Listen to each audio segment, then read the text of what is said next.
2 minute का noodles और 1 minute का रील्स, यही तो चल रहा है दुनिया में। एक से दिमाग खराब रहा है, एक से शरीर खराब हो रहा है। जो भी इंसान जिंदा है वो लेखक है। आप अगर किसी से मोहब्बत कर रहे हो तो किसी को क्षमता नहीं है कि आप क्यों रखें आपके बातों से इत्तेफाक। रील्स में हर दिन अगर 60 चीज़ देख रहे हैं, 60 बनने का मन कर रहा है। ये रील्स के ज़माने में किताब कौन पढ़ेगा तेरा? कि देखते हैं एक 25 साल का लड़का क्या लिखा है। हमेशा अपनी हाथों की लकीर देखते हैं।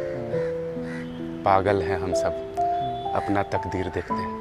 क्या बात है। और उसका नीचे बैठना उसकी बड़प्पन भी तो हो सकता है, पर अपनी निगाहों से हम उसको फ़कीर देखते हैं।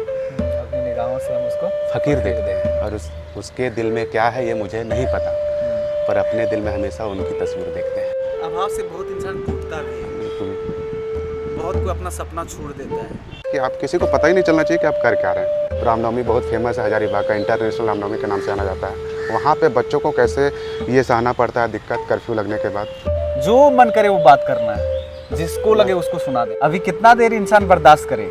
आज का ज़माना अलग है। वो अलग है। आज का ये ज़माना है कि भाई अगर कुछ अच्छा सुनाना चाहते हो तो लंबा भी लोग सुनेगा, ये होना चाहिए। देखिए दोस्तों में गप्पें होती है, बहुत लंबी चौड़ी होती है।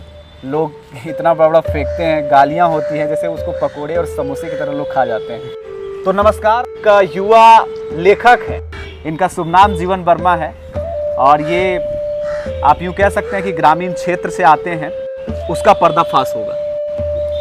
कोशिश बहुत कर बहुत धन्यवाद आपको, और इसके लिए शुक्रिया कि आपने मुझे खुलकर अपने प्लेटफॉर्म पर बोलने का मौका दिया है। दूसरी ये तो जवानी है भाई। एक बुक लिखने में हमको लगता है कि सालों लग जाती है किसी लेखक को। हाँ बिल्कुल, नहीं 5-6 साल पहले हमने एक किताब लिखा था, 100 पेज की थी शायद, दूसरी ज़िंदगी नाम की एक किताब थी।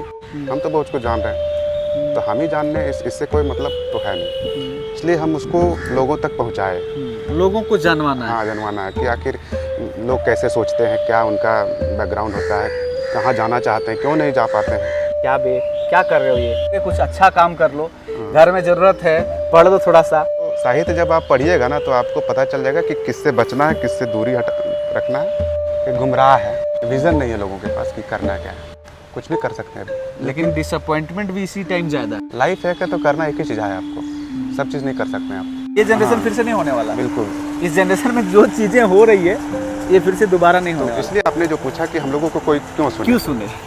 अगर हम आपके किरदार को उठाए और आपका जो रवैया एटीट्यूड हो बात करने का, अगर उसको हम छुपा दें, दुनिया में एक ही चीज़ है, वह है मोहब्बत। गाना उना याद है?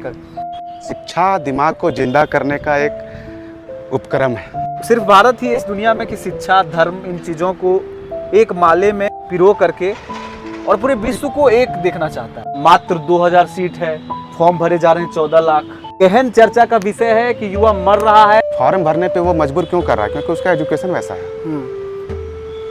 वो जो पढ़ाई पढ़ा ना, वो इसीलिए पढ़ा कि हमको फॉर्म यही है तो और कुछ है नहीं। नशा मुक्ति अभियान में सिगरेट को बड़ा स्वेग और बड़ा चाव से पिया जाता है। होना ही चाहिए। जिस तरीके के चपेट में है युवा नशा के, एक तो पहले ही बेहोश है, पहले ही बेहोश है एजुकेशन जो लिया वो बेहोशी वाला लिया। भाई। एजुकेशन में जो पढ़ाई कर रहा है वो बेहोशी वाला है। हमने बताया ना आपको कि एजुकेशन का मतलब दिमाग जिंदा करना, और वो बेहोश कर रहा है अपने आप को। एजुकेशन भी ड्रग्स है हमको जहाँ तक लगता है। एजुकेशन ड्रग्स है। अगर आप सिगरेट पीते हैं तो शायद आपका 9 सेकंड कम होगा जिंदगी, ऐसा बोलता है सब, कहीं पढ़े थे हम। करना तो वो भी नहीं चाहिए, लेकिन अगर गलत एजुकेशन आप लें तो आपका सारा पीढ़ी बर्बाद हो जाएगा वहीं पे। लेकिन गांव में जाने के बाद अगर हेलीकॉप्टर से आप उतर नहीं रहे हैं। ये है क्लासमेट।